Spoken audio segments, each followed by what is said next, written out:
For those of you who weren't here yesterday, my name is Nouran, and I am the Senior Advisor to PSA. I've now worked in the sport of squash for 4 years, and I've actually really enjoyed learning more about squash's journey off the court as well.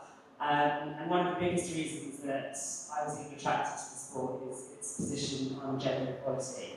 And this in the sports industry is not given, as you know, we explored yesterday. The fact that men and women have been competing alongside each other for some time has had the same, or at the time similar, access to competition. And critically, we were a party for playing money, which we have now, as you well know, achieved, is incredible and something that should be celebrated. And in my day-to-day role, I undertake a lot of advocacy related to sport and the industry. And one of my most favourite stories that I like to regale is the fact that the most commercially successful athlete in our sport is a woman. And not only that, as a minority woman fighting for greater equality across the board, it gives me great delight in highlighting the fact that she's also a Middle Eastern woman. A woman so incredible that she's defined what it means to be a woman in sport and has rewritten her own playbook. So it's an incredible honour for me today to be leading this conversation with her. And I would like you to all give another very warm welcome to world number one, Nouran Gohar.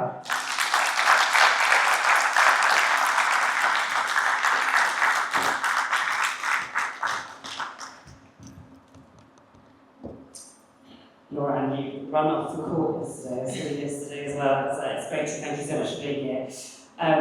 You've now been ranked world number one for over 3 years in total, one of the longest cumulative reigns among women in squash. You were the winner of the 2023-2024 PSA World Championships, a prolific winner having won 36 PSA titles, including multiple British Open and US Open victories.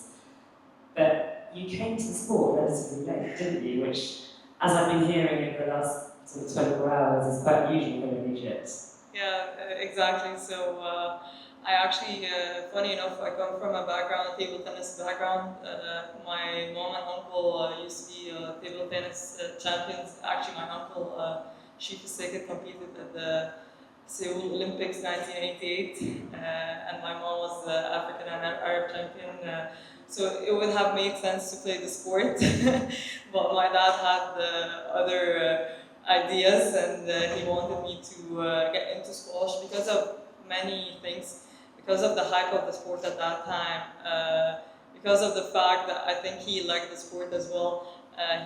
He used to play it just for fun with his friends, but he saw a lot of potential with the sport.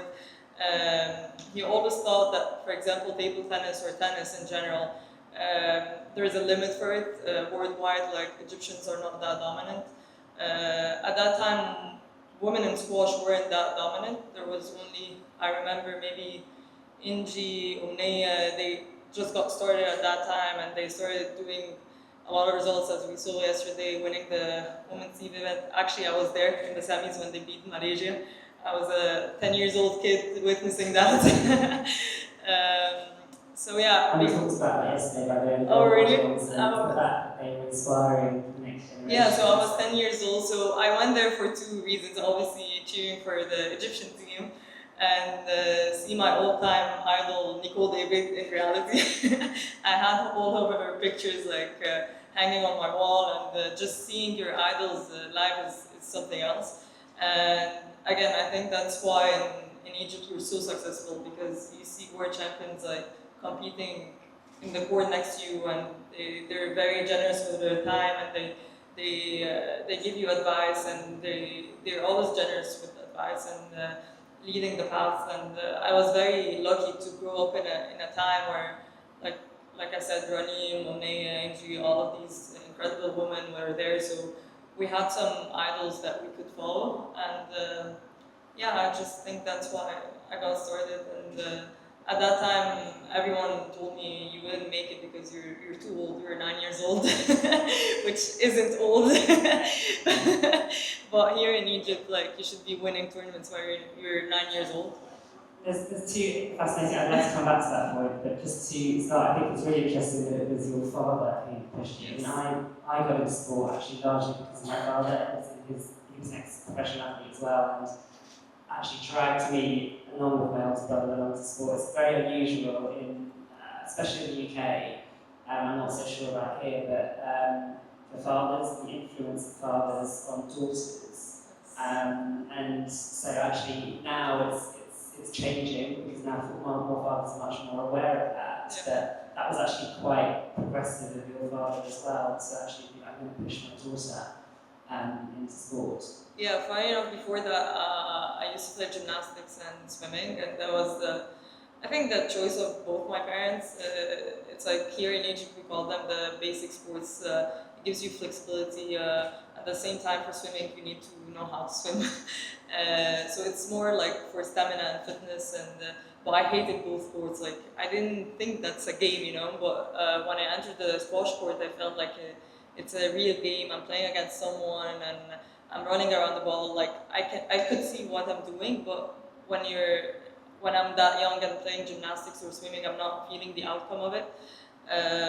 So at the beginning, my mom really wanted me to be a gymnast, but I hated that. So it did help to go into squash after that. It's funny because I did ballet as well. Oh, It's really? exactly the same. It gives you core strength, Yes. but actually takes you on.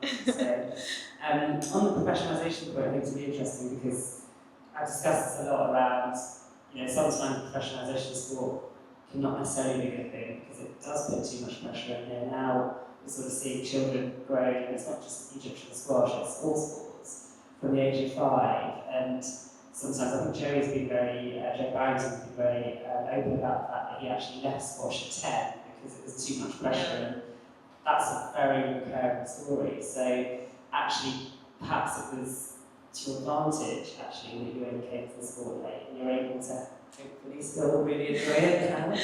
Yeah, I mean, it was good that I came into the sport late, but I was doing other sports, so I was still very athletic, I would say. And just going into squash, I didn't approach it the same way I approached the other sports. Like, the other sports were a lot of discipline in it. Like, you wake up for swimming, for example, I would wake up at 5 a.m. before school to go and do my training. We'd have 3 training sessions a day.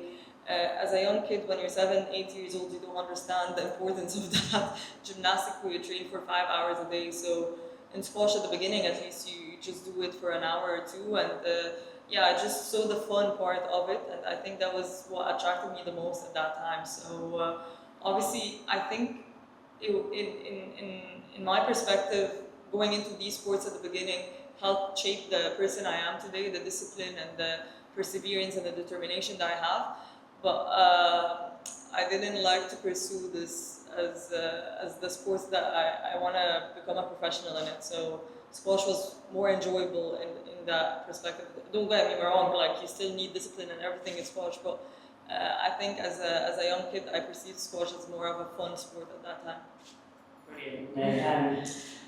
And sort of your journey alongside the squash, I mean, I was very privileged to go to Northfield, so I was able to study alongside playing sport. And, I know you're an engineer by profession, which is brilliant as well, because that's breaking barriers as in terms of female stereotypes. But was that always something that was your choice, or was it your parents, like that decision to study alongside it? And not that I'm thinking about your retirement yet, but is there a goal to, are you thinking about this? Because I think it's something we do talk about much more in the sports community, about athletes to think about what they do in their post-play careers.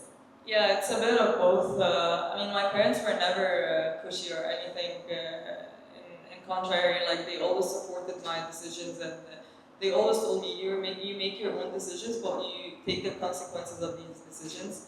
And I remember after I actually attended a French school, which was quite tough, and I was a good student, so I got offered some scholarships in France first, and that was my dream as a kid, to be an architect actually.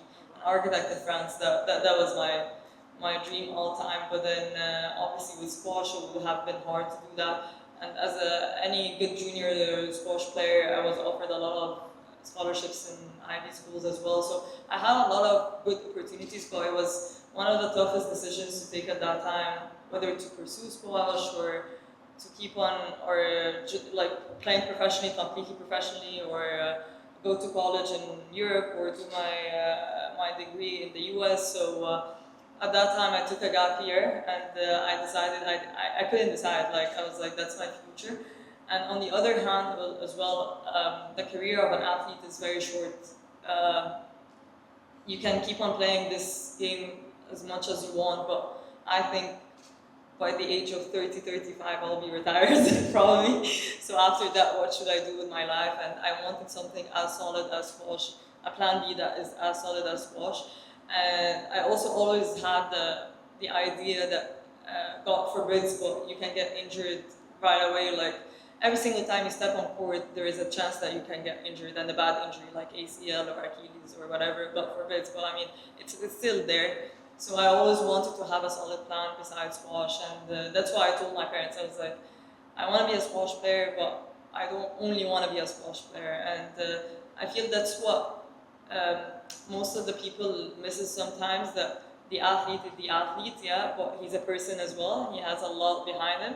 And I wanted to break that stereotype as well, because at that time when I decided that I want to go into engineering, which is something I like, and I actually studied construction engineering. And another thing, everyone would tell me, it's a man job, what are you doing? I'm like, well, I like that. And That's very well. yeah, so what happened is, as I said, like, I wanted to get into architecture, which I got into it, but then with squash it would have been very hard because it's very time consuming. I had to be on campus 24/7. I couldn't travel as much as I wanted to compete. So the closest thing was to study construction engineering.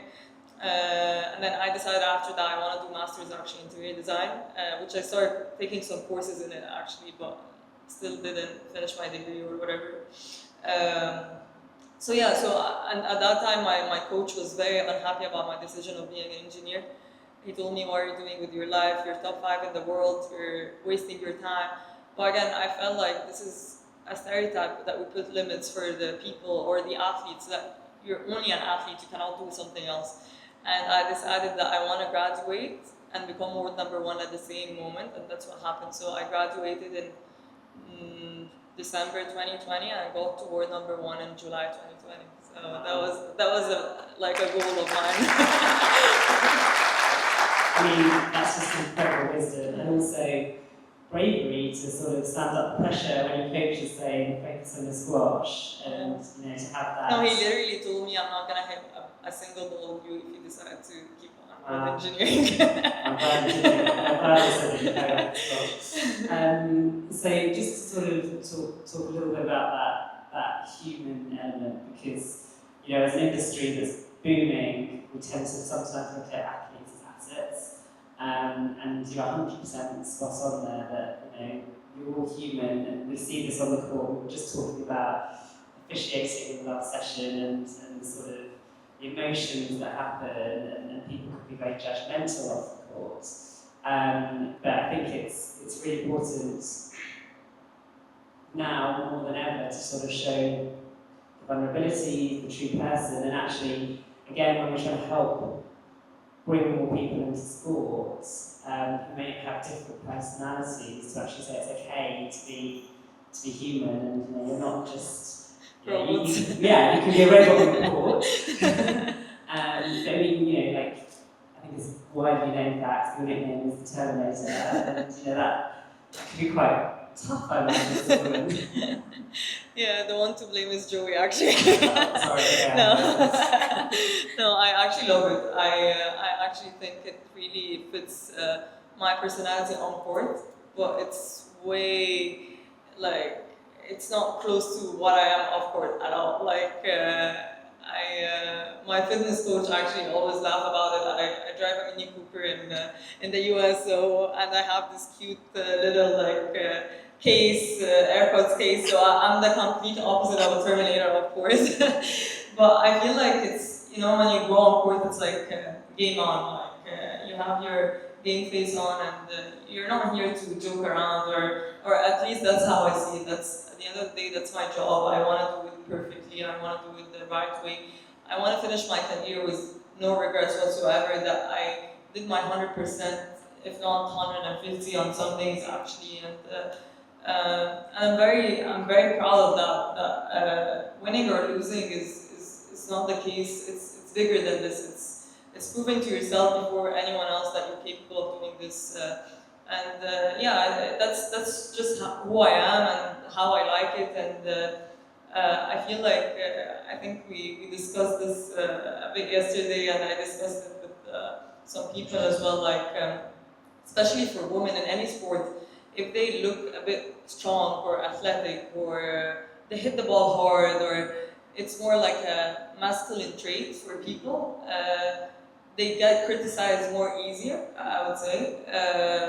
Although I see it very attractive actually that they're stronger than most girls, or and then people get confused about the fact that you play in an aggressive way, that your way of playing is aggressive, you're playing the ball fast, you're volleying everything, you're playing with a fast pace, with the character of being aggressive. So being an aggressive player doesn't mean that you're an aggressive person. And I feel like, especially in women's sport, this is a big, like, people don't see the difference. And that's why I feel like it's important still, which I understand, because they don't see the persona of court. And I see that's why it's very important for players to express who they are off court, and do interviews and stuff like this is very important, and to showcase their real personality. I mean, I think there's so much in that to unpack, and yeah, I totally agree with you. I think there is a shift happening now, and we went, I think, I'm a bit older than you, but when I was growing up, it was definitely skinny is the right way for girls, whereas now it's much more strong. I have strong legs because that enables me to play my sport, and I'm proud of that. But also, I think, to your point, it translates as like so many social issues around the world in terms of business women as well. Like, we don't have to become men to be successful. Actually, there's character traits that we carry, and we can be both, actually.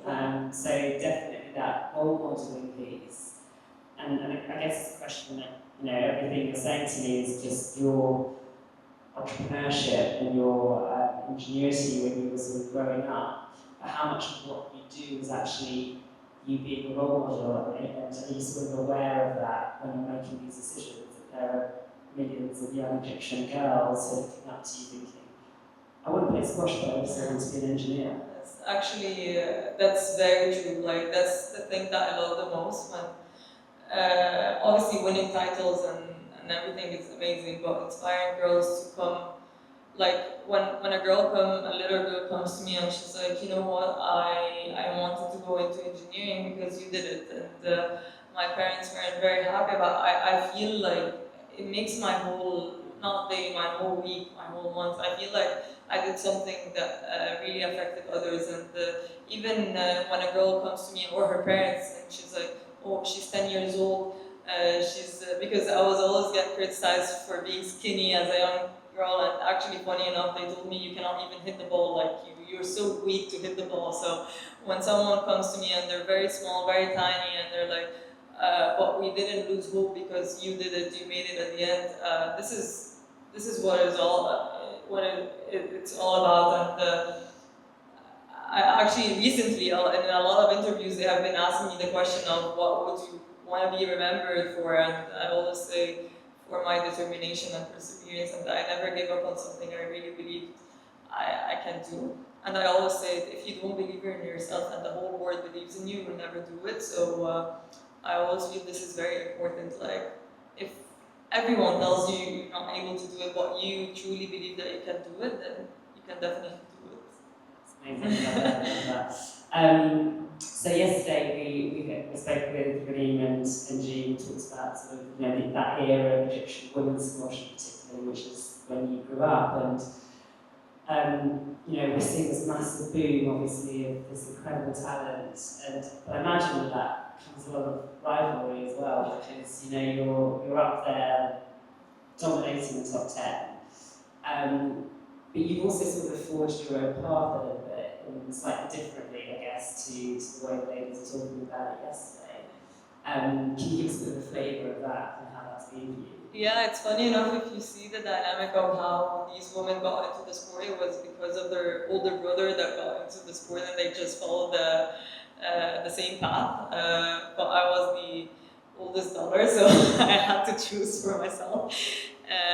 But yeah, I always say, like, the rivalry that I have right now with Noor, Hania, and even Amina coming up as well, is what makes the sport where it is right now. And I always say it, like, without this rivalry, I would never be the person or the player I am today.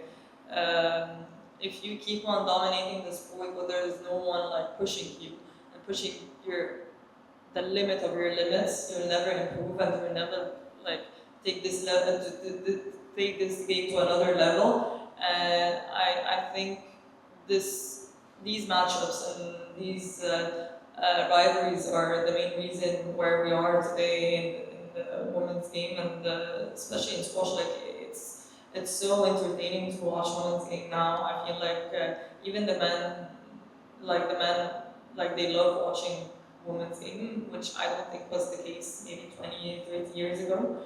But it has become very, very athletic. It has become very fast. I mean, if you watch any squash match today, like a women's squash match, you feel like you speed it up times 3 compared to 45, 50 years ago. I mean, and it's just such an opportune time, you know. My background is athletics, and some of the things happening actually in the women's 100 meters for the first time ever is like much more exciting because of the rivalry, and there isn't the same rivalry on the men's side. So actually creating that at this point in time when there's such a spotlight on women's sport, squash really has this opportunity to lead the way.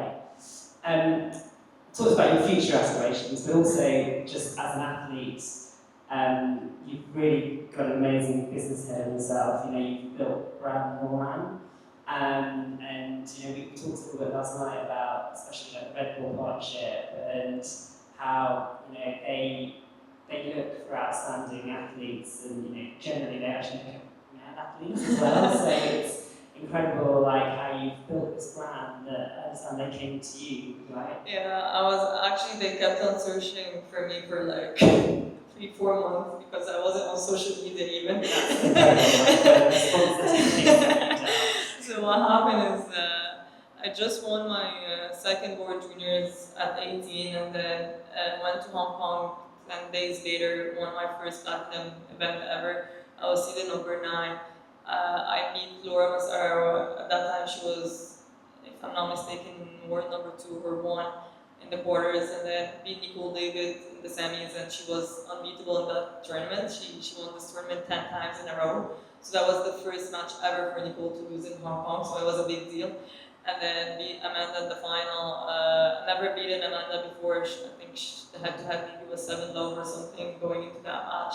So I was on clouds during that week, and then I'm just 18 years old winning that platinum event with the likes of Laura, Nicole, Rennie playing the event. So it was just incredible. And then I remember it was a big deal, but I couldn't really like get it. I was just playing, having fun, and I came back and I find this big brand, Red Bull, like calling me, and they're like, "We have been looking for you for ages. Where have you been?" I remember even in my Instagram was a private account. It wasn't even a public account or anything. And they started with me when I was 18, and now 10 years later they're with me still. And I consider them as a family because a bit like if I don't play with the headband, there's something wrong. Or people wouldn't get me. Like it's just me and the brand, and we just we have the same concepts, and I feel like at that time as well they wanted someone that had potential, not someone who was already established, and they wanted to like start the road with them. And I had ups and downs during these 10 years, like it wasn't all ups. And I remember at 20 years old I wanted to retire. Actually, I wanted to quit the sport, and they were very, very supportive at that time, and they kept pushing and they kept helping me. So I feel brands like this getting involved in squash and in our sport is very, very important. And like even when I travel and they know that I'm a Red Bull athlete, it's huge because they're a very selective brand, and they only have maybe 600 athletes all over the world. So it's quite a small number, and they're very selective with it. So I feel it's very good for the sport to have such a brand. No, definitely, and just to give you a bit, they also don't tend to like work in mainstream sports as well. They tend to work at like the athletes and more in these street sports area. But we've actually got a session on sponsorship this afternoon, but it's that authenticity piece. Like the fact that they've grown with you, you feel that you're part of the family.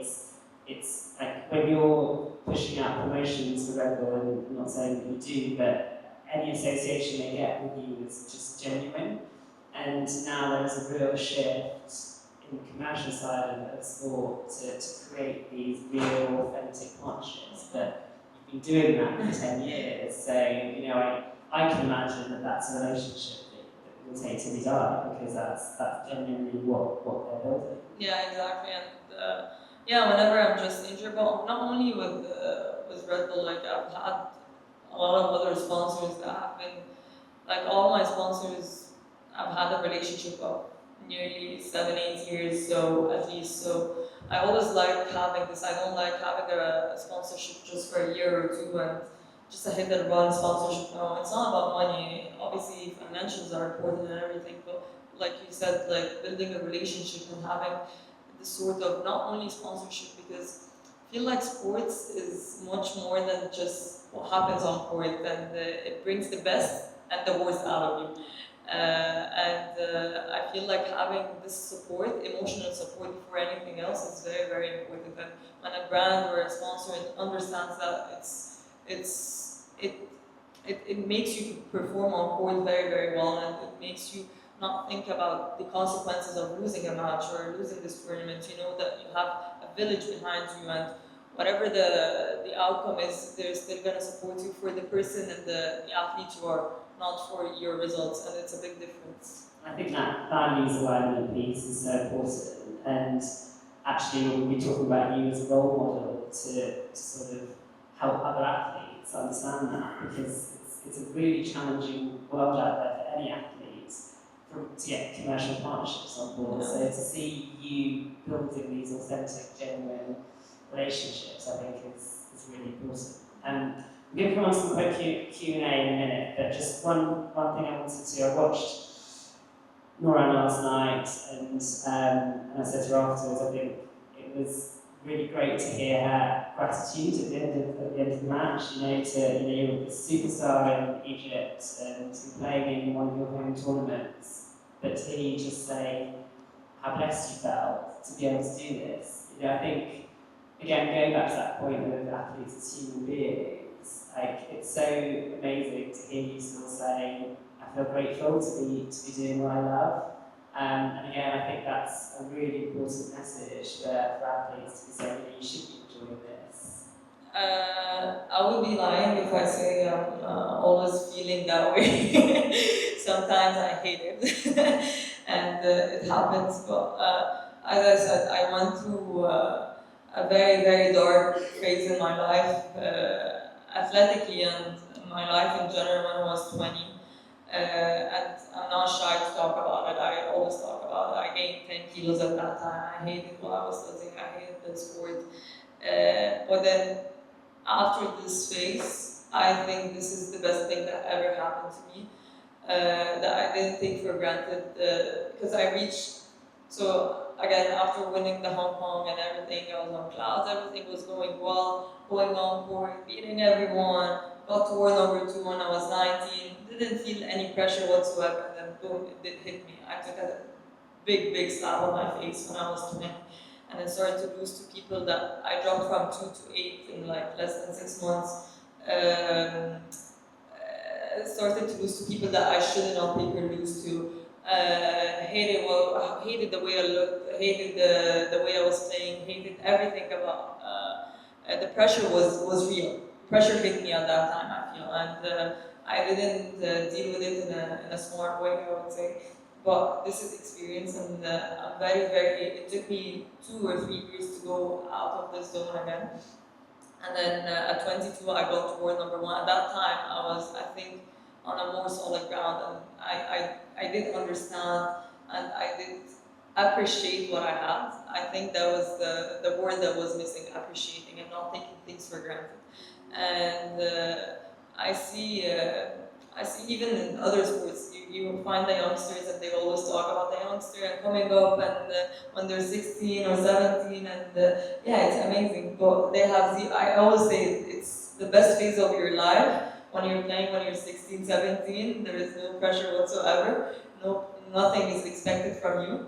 But then when it starts hitting you, that's the real test. And it did hit me when I was 20. So after this phase, I feel like, again, I'm not saying I didn't have up and downs from 22 until now, but then it wasn't a big fluctuation because I kind of understood myself. It took me some time to understand who I am, what I want. So yeah, I just feel like this phase and being grateful for what I had to pass through a bad test and a tough test, but I'm I think this is the best thing that happened to me. I think it's also really great. I have heard you talk about this before.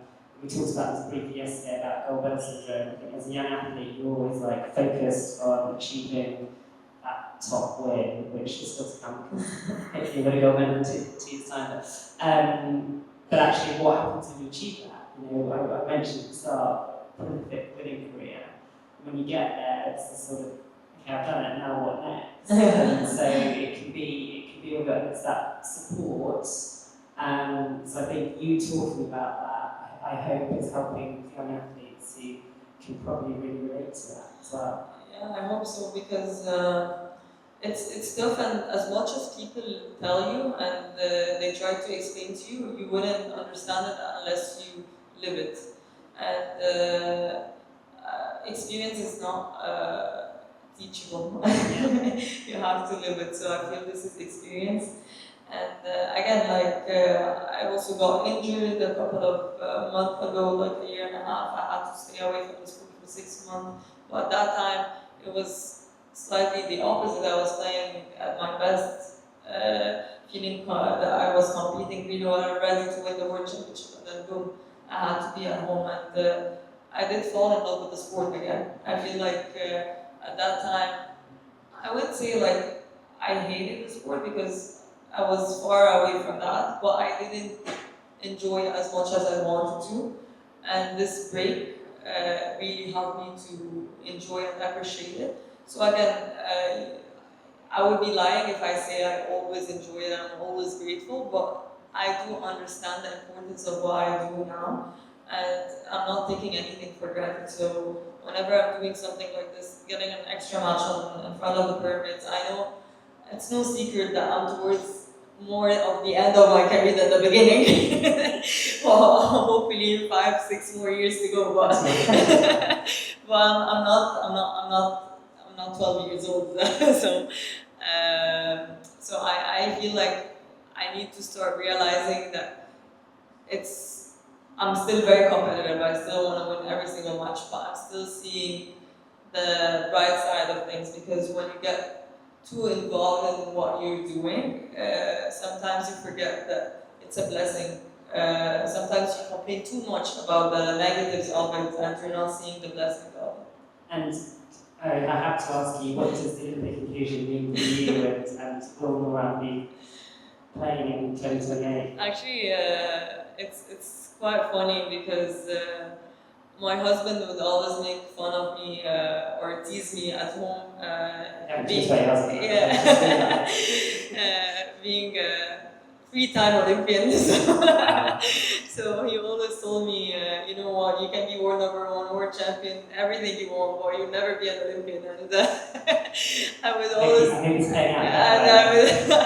And one time I got super angry. I told him, you know what, I'll get this sport into the Olympics. But obviously, with the whole team, like, it's not me, but I got asked to be the athlete representative for the LA 28 committee, and then it was a successful attempt, and in a way I felt very, very blessed. But obviously we got the answer a year later, and I was injured at that time, actually at home. I wasn't competing. And then we got the news that we were into the Olympics, and I was just jumping around like a crazy little kid, and I was super, super happy. And at that time, I didn't still win my first world championship, and that year I won it. And then that's motivation. Yeah, exactly. And then obviously, the end goal when you start is always the world championship and world #1. But then obviously the Olympics is what is keeping me going and motivated more than ever, and I still want to improve even more and more. I think without the Olympics, I wouldn't have the same motivation that I'm having right now. And I just feel like the inclusion of squash into the Olympics, for me at least, came in the perfect time, because that's what I needed. I needed an extra thing to work for, and that's what more do you want to work for than an Olympic gold medal, for sure. And will your husband be there, or is he going to be? Yeah, so plus so actually, after Paris, he was very close yet for clinching the fourth place. So it was heartbreaking after that, and he took 8 months off. He didn't want to compete again, and it took him some time to get back into the sport. And again, this is what people don't see, the dark side of the sport, that it can be heartbreaking. And yeah, and then I told him, listen, like, if I want to go to LA, you have to come too. So I think it's kind of motivating both of us to be pushing for another 3-4 years to play. It would be very cool if we were able, both of us, to qualify and play for it. Well, I wish you say that, because it'd be amazing to know. I could sit here and talk for hours to Nouran, but I'm not allowed. So, does anyone else have any questions for her? Well, Nouran, thank you so much. I mean, it's such a privilege to have an athlete competing, but yet coming here to spend time with us. You know, we really appreciate that. Everything you've done to help grow the sport, to help us get into the Olympics. So all I will say is good luck the rest of this week, and look forward to watching your progress, and see you in LA. Well, I'll see you before. I'll see you tonight. Thank you so much.